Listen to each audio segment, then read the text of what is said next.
الحمد للہ رب العالمین والصلاۃ والسلام علی سید المرسلین اللہم صلی علی سیدنا و نبینا مولانا محمد صلی بارک وسلم۔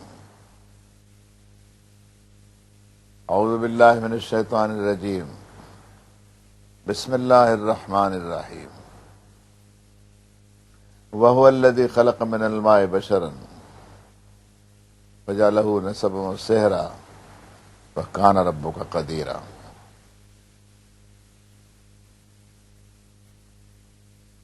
دنیا انسانیت میں آدمیت کے جوڑ میں اللہ نے اس کا جوڑا پیدا فرمایا، ایک کو مرد بنایا، ایک کو عورت بنایا، ایک کو نر بنایا، ایک کو ناری بنا دیا۔ ان دونوں کے اتصال سے اور ان دونوں کے وجود سے انسانیت وجود میں آئی۔ فرمایا قرآن مجید میں کہ یذرؤکم فیہ لیس کمثلہ شیء، جوڑے میں تشکیل دے کر انسانیت کو زمین پر پھیلا دیا۔ عورت اور مرد کا جوڑ نہ ہوتا تو انسانیت اس دھرتی پر پھیل نہیں سکتی تھی۔ انسانیت ہی پر کیا منحصر ہے؟ جتنی اس کی مخلوقات ہے اور جہاں جہاں ہے، سب جگہ یہ قاعدے کلیہ کام کر رہا ہے، جیسا کہ اس نے فرمایا وَمِن كُلِّ شَيْءٍ خَلَقْنَا زَوْجَيْنِ لَعَلَّكُمْ تَذَكَّرُونَ، ہر شے کو ہم نے جوڑے میں تخلیق فرمائی، زوجین میں تشکیل دی اس کو۔ آدمی ہے، اس کی زوجہ ہے، آدمی ہے، اس کا جوڑ ہے۔ شروع میں جو ہم نے بطور تحفے کے ایک آیت سورہ فرقان کی پیش کی، وَهُوَ الَّذِي خَلَقَ مِنَ الْمَاءِ بَشَرًا فَجَعَلَهُ نَسَبًا وَصِهْرًا وَكَانَ رَبُّكَ قَدِيرًا۔ کیا شان ہے محمد صلی اللہ علیہ وسلم، آپ کے پروردگار کی، غور کرنے کے قابل ہے کہ مٹی پانی کے خلاصے سے اس نے انسان کو پیدا فرمایا اور انسان کو خاندان والا اور سسرال والا بنایا۔ سسرالی اور سمدھیانے کے رشتے سے خاندان کا جوڑ پیدا ہوا۔ ایک جگہ کی لڑکیاں دوسرے خاندانوں میں بہویں بن کر کے جاتی ہیں، یہاں کی لڑکیاں ادھر کو، ادھر کے ادھر کو۔ یہ بیٹیاں ہیں آدم کی، جن کے ہجرت کرنے کے سبب اپنے ماں باپ کا گھر چھوڑ کر کے اپنے شوہر کا گھر بساتی ہے وہ۔ اور یہ بڑی عجیب بات ہے کہ قرآنی نقطہ بھی یہی ہمیں بتاتا ہے، یا ایھا النبی اذا جاءک المؤمنات مہاجرات یبایعنک علی الا یشرکن باللہ شیئا، کہ اے نبی صلی اللہ علیہ وسلم، جب ایمان والی عورتیں ہجرت کر کے آپ کے دارالامن اور دارالایمان میں حاضر ہوں تو آپ ان سے بیعت لیں اس بات پر کہ وہ اللہ کے ساتھ کبھی کسی حال میں بھی کسی کو بھی شریک قرار نہیں دیں گے۔ یہ بیعت رسول اللہ صلی اللہ علیہ وسلم سے ہوئی، جس طرح مردوں کی ہوئی اسی طرح عورتوں نے بھی اس وعدے کا اقرار کیا۔ بس دنیا انسانیت میں ہر زمانے میں ایمان والے اور ایمان والیوں کا معاشرہ قائم رہا، اور صرف ایمان والوں کا ہی نہیں بلکہ جو لوگ ایمان کو قبول نہیں رکھتے، اللہ کی توحید پر جن کا یقین نہیں اور وہ انہیں راست نہیں آتی، ان میں بھی تشکیل تو جوڑے ہی سے ہے، اس لیے جوڑے کو بڑی اہمیت ہے۔ یا ایھا الذین آمنوا، یا ایھا الذین آمنوا۔ کچھ خواتین کو یہ خیال پیدا ہوا کہ کہ اللہ نے اپنے داسوں غلاموں کو تو یاد فرمایا، یا ایھا الذین آمنوا کہہ کر، اپنی کنیزوں کو یاد نہیں فرمایا۔ دربار نبوت میں وہ حاضر ہوئی، کہنے لگی یا رسول اللہ صلی اللہ علیہ وسلم، قرآن مجید میں ہم سے بھی خطاب ہوتا، رب العالمین کو بڑا پیار آیا اور اپنی بندیوں کے تعلق اور ان کے مرتبے کے اعتبار سے ان سے خطاب فرمایا۔ چنانچہ قرآن اس کی شہادت دیتا ہے۔ اہل ایمان کے سبھی گھروں میں قرآن مجید موجود ہے، اسے پڑھیے، اسے ڈھونڈیے۔ اس میں بہنوں سے بھی کہتا ہوں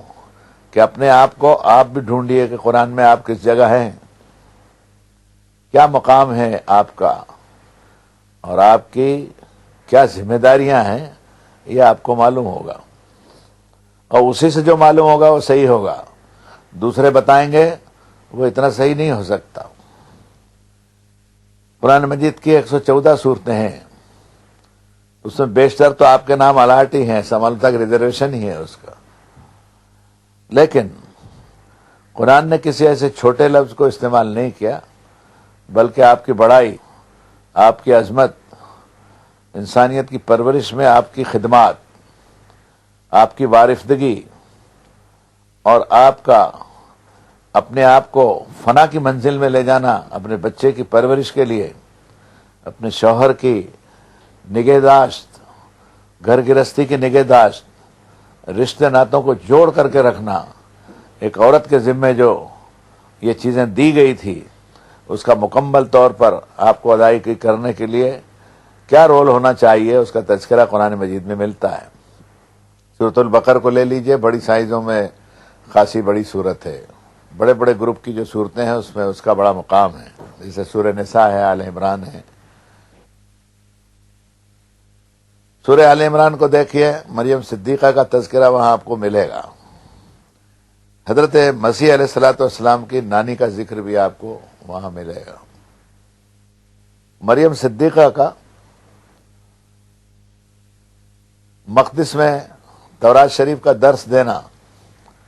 اور ان کی کرامتیں اور ان کی مستفیہ ہونا، قانتہ اور راکعہ ہونا، ان کا ساجدہ ہونا اور ان کا قانتہ ہونا، اور بے شمار دوسری صفات ہیں جو عورت ذات یعنی طبقے نسواں کے لیے اللہ کے شکر کا سبب بھی ہے اور فخر کا سبب بھی ہے، اور اللہ کی نعمت کی قدر کرنے کا بھی سبب ہے۔ علاوہ اس کے سورہ مریم، سورہ تحریم، سورہ مجادلہ، سورۃ نور اور بھی بہت سی صورتیں ہیں جن میں خواتین کے تعلق سے ایسے احکامات دیے گئے تو پہلے بھی آسمانی کتابوں میں دیے گئے تھے، لیکن لوگوں نے ہیرا پھیری کر کے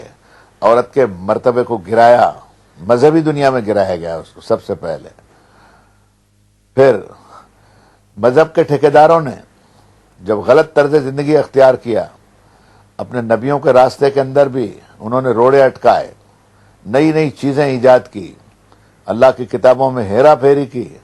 تو سامنتسائی، جس کو ہم اس دور میں سرمایہ دار کہتے ہیں، اس سے ان کا جوڑ بیٹھ گیا۔ راجے مہاراجاؤں نے اور سلطنتوں نے بھی اس میں ساتھ دیا، اور عورت کی ساکھ گری، اس کی عزت گری، اس کے حقوق پر ڈاکہ پڑ گیا۔ ایک دور ایسا آیا کہ انبیاء اور مرسلین نے عورت کو جو حقوق دیے تھے اور اس کی عظمت کا دنیا میں چرچا کیا تھا، وہ کچھ دھندلا سا ہونے لگا، اور لگتا ایسا تھا کہ نزول انجیل کے بعد اب انسانیت میں عورت کو وہ حق مل نہیں سکے گا جو سیدنا ابراہیم نے دیا تھا، سیدنا موسیٰ علیہ الصلوۃ والسلام اور ہارون کے دور میں ملا تھا، یعقوب علیہ السلام کے زمانے میں ملا تھا۔ عورت کی عصمت کی گواہی اور بڑی بڑی وہ چیزیں جو ان کے حقوق نسواں سے تعلق رکھتی تھی،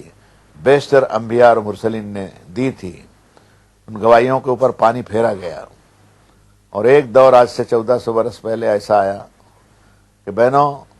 لڑکیاں بازار میں بکتی تھی۔ یہ رونے کی بات ہے لوگ آج اس دور میں یورپین طرز پر عورت کی آزادی کی بات جو کرتے ہیں وہ بس بات ہے ان کی، وہ عورت سے لیتے سب کچھ ہیں، دیتے کچھ بھی نہیں۔ عورت کی اگر قیمت ہے ان کے پاس میں تو ماں کی حیثیت سے کوئی قیمت نہیں ہے، بہن کی حیثیت سے بھی ان کے ہاں اس کی کوئی حیثیت نہیں ہے، بیٹی کی حیثیت تو ان کے لیے قابل نفرت ہے، اور رہ گئی بیوی تو وہ بھی بعض جاہلوں کے یہاں تو پاؤں کی جوتی ہے، پہنا پہنا جب چاہا پھینک دیا اٹھا کر۔ سلام محمد رسول اللہ صلی اللہ علیہ وسلم پر کہ آپ جب تشریف لائے تو بیٹی کی حیثیت سے اس کے وجود کو تسلیم کیا اور فرمایا دیکھ تیری پیدائش پر تیرے ماں باپ کی وراثت میں تیرے حق ملکیت کو قبول کرتا ہوں، اور دنیا انسانیت میں یہ قانون رائج ہوگا اور ہوا، اور الحمدللہ رب العالمین کے اب بھی ہے۔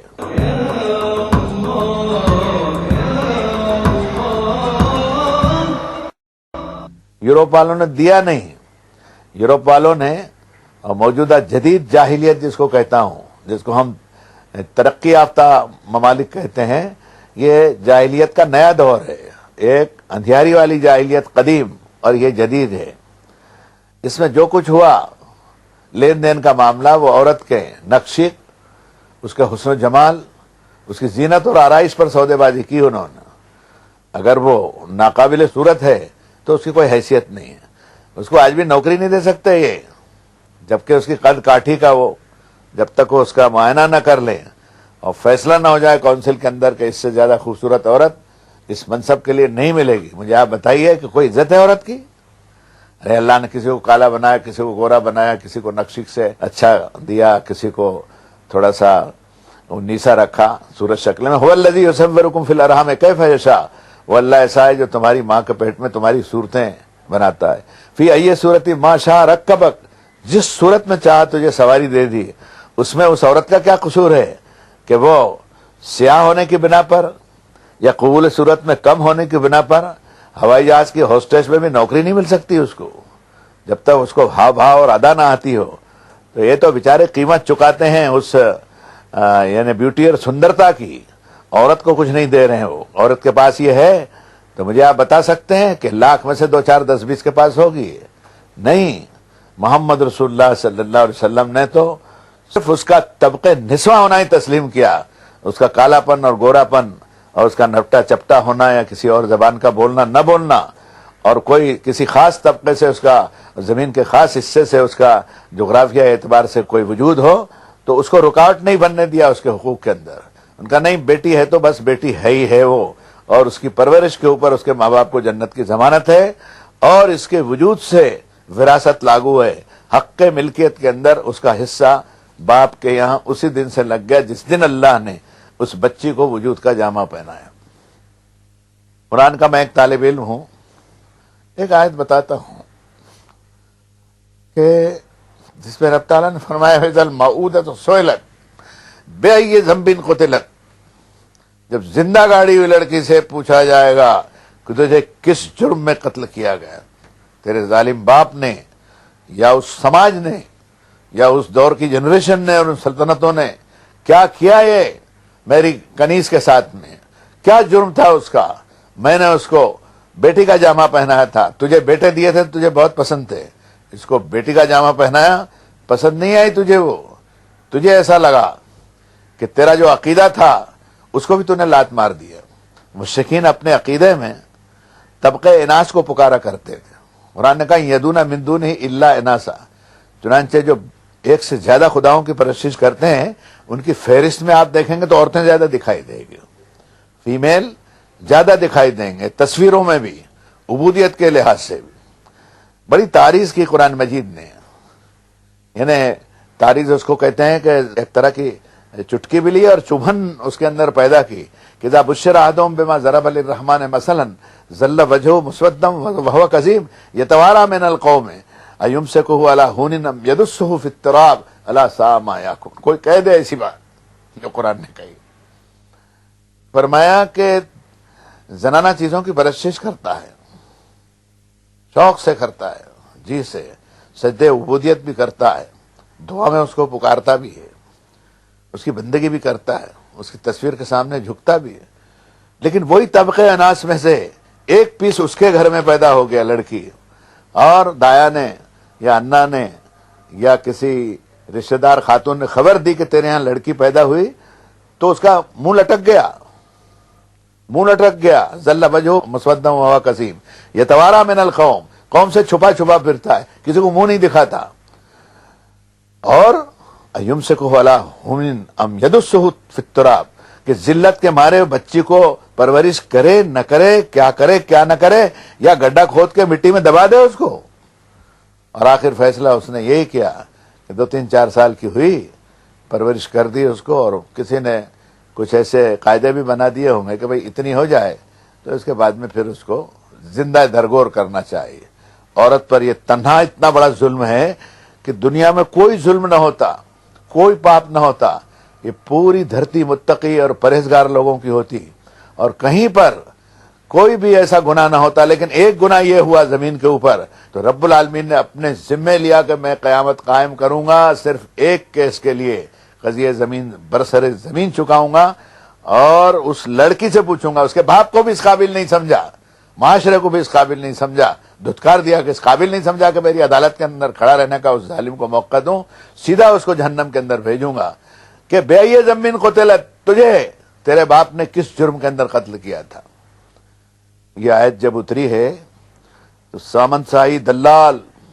جن کے پاس میں 5-5 10-10 ہزار لڑکیاں رہتی تھی، جس کو نیلام گھروں میں لے جاتے تھے، اچھی خوبصورت رہی تو اس کو اپنے گھر رکھ لیا، یا کسی راجے مہاراجے کو بیچ دیا انہوں نے. کس دنیا میں رہتے ہیں یہ لوگ؟ ابھی 1400 برس پہلے محمد صلی اللہ علیہ وسلم کی آمد کے بعد یہ گورکھ دھندا دنیا میں بند ہوا ہے، نہیں تو بھیڑ بکریوں کی طرح لڑکیاں بازاروں میں بکتی تھی. کہاں حقوق نسواں کی بات کرتے ہیں؟ محمد رسول اللہ صلی اللہ علیہ وسلم آئے اور حقوق نسواں کی بات ہی نہیں کی، بلکہ قانون اور واز کے ذریعے، مذہب کے اصولوں کے جز کے ذریعے اس کو لاگو کیا کہ بیٹی بیٹی ہے، اور اس کی پرورش کے اوپر جنت کی ضمانت ہے. بابا اب وہ بڑی ہوئی، کسی کی بیوی بن گئی، اس کی شادی کر دی اس کے باپ نے، جو کچھ دینی تعلیم سے اور موجودہ تعلیم سے آراستہ کر سکتا تھا اس نے کیا اور اس کو ودا کر دیا. یہ کسی اور گھر کے اندر جو اس کے لیے طے تھا، شوہر کے گھر کے اعتبار سے ہجرت کر کے گئی ہے. اس لیے میں ان بہنوں کو جو شادی کے موقع کے اوپر وہ مجبور نہیں ہے، بلکہ خوش قسمتی ہے ان کی کہ اپنے اس گھر کو چھوڑ کر، جو والدین کا گھر تھا اسے چھوڑ کر اپنا گھر بسانے کے لیے سفر شروع کیا. یہ عورت ہی تھی جو موسیٰ علیہ الصلوۃ والسلام کی ماں کے روپ میں تھی. موسیٰ کے باپ کا انتقال ہو گیا تھا، فرعون نے طے کیا تھا کہ اسرائیلی ایمان والوں کے لڑکوں کو زندہ ذبح کریں گے اور لڑکیوں کو زندہ چھوڑ دیں گے تاکہ وہ ہماری چاکری کے اندر لگی رہیں. کیا ظلم ہوا ہوگا مجھے بتائیے آپ. سالوں سال نہیں، برسا برس ہوتا رہا، پوری نسل کچھی ہوتی رہی لڑکوں کی. بیٹوں کو مار ڈالو، بیٹیوں کو زندہ چھوڑو تو داسیوں کے جھنڈ ہو. راجے مہاراجے 3-3 ہزار، 7-7 ہزار. بعض ظالموں کے جو تاریخی واقعات ملتے ہیں 30-30 ہزار عورتوں کے جھنڈ ہوتے تھے. معلوم ہوتا ہے کہ کوئی چڑیا ہے، یہ اس کو خرید لیا اس نے. محمد رسول اللہ صلی اللہ علیہ وسلم آئے، اور جب دنیا کو آج سے 1500 سال پہلے کے دور میں، وہ بھی سامنتی دور ہی تھا، یہ مقابلہ رسول اللہ صلی اللہ علیہ وسلم نے کیا. جب قرآن مجید اترا تو پہلی ہی منزل میں اگست کی 6 تاریخ میں جو نزول ہوا قرآن مجید کا، اپنی بیوی صاحبہ کو اس میں کھینچ لیا تعاون کے اندر. پہلے ہی دن سے عورت تعلیم کے اندر آئی. وہ آپ کی بیوی تھی، 2 مرتبہ کی ودوا ناری تھی، 2 مرتبہ کی بیوہ تھی. وہ خدیجۃ الکبریٰ رضی اللہ تعالیٰ عنہ. آپ کی عمر 25 سال کی اور خدیجہ کی عمر 40 سال کی تھی جب نکاح ہوا. ایک ایسا ہسٹوریکل فیکٹ ہے کہ دنیا کے سب ڈیوائن مل کر کے بھی موجودہ دور میں وہ نمونہ نہیں بتا سکتے جو ودواؤں کے وواہ میں، یعنی بیواؤں کے نکاح کے اندر دلچسپی ہی نہیں بلکہ اس کو قانونی حیثیت دینے کے لیے محمد رسول اللہ صلی اللہ علیہ وسلم نے اختیار کیا. تو میں یہ بتانا چاہتا تھا کہ جو قربانی ہے اس میں موسیٰ علیہ الصلوۃ والسلام کی ماں کا ذکر کریں گے، ان کی بہن کا ذکر کریں گے، اور سیدہ مریم صدیقہ کا ذکر کریں گے جو مسیح علیہ السلام کی والدہ ہے، ان کی نانی کا بھی ذکر کریں گے، اور بھی بہت سی ان خواتین کا جن کا تذکرہ قرآن مجید میں آیا، اور یہ بتانے کی کوشش کریں گے ہم، اور آپ بھی اسے دیکھیے کہ کیا فی الواقع شریعت ایمانی نے اور اسلام نے آپ کو یہ حقوق دیے ہیں نہیں دیے ہیں۔ جب یہ حقوق انہوں نے دیے ہیں تو آپ کو اس پر شکر ادا کرنا چاہیے، اور اگر نہیں ملتے ہیں یہ حقوق آپ کو تو آپ نے اٹھ کر کے کھڑے بھی ہونا چاہیے۔ شریعت نے عورت کو جو حق دیا ہے اس کو حاصل کرنے کے لیے اٹھ کر کے کھڑی ہوگی، ہم اس کی مدد کریں گے، اور ہم اس کے جو ڈیمانڈز ہوں گے، مثلا آج اس دور میں بھی